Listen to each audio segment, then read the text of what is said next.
big divide between the haves and the have-nots in our world, right? I mean, I was watching something the other day that said you could give all the money in the world and spread it out evenly across everybody. In a matter of a couple of years, it'll all be back in the same hands.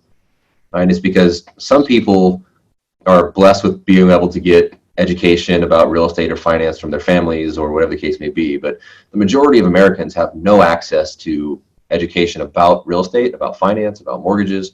So they just kind of go through it.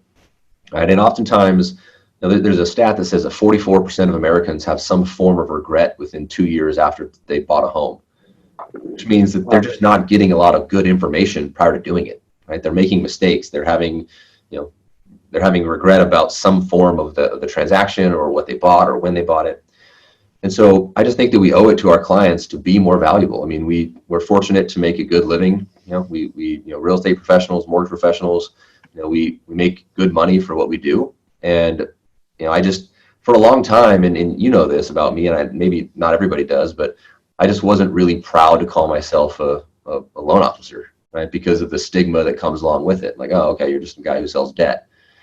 And so being able to change that and being able to proudly state that we not only help people with their real estate financing, but we take a proactive stance in helping them in their life, that's something that more people need. And it's an uphill battle because a lot of people don't know that it exists. But that's the first reason. And then secondly, is because from an industry perspective, I don't think there's an alternative, right? I mean, I think in the next couple of years, we have to choose, right? We're either going to be the cheapest or we're going to be the most valuable. But if we're in the middle, we're stuck. Right? Like, who are we if we're in the middle? Because if I'm getting a mortgage, absent of any further value other than the debt, I'm just going to go cheap. Why not?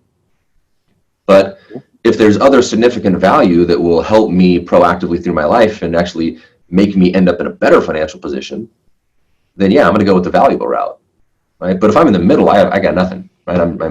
I'm basically neither. So I'm not going to win any of the loans.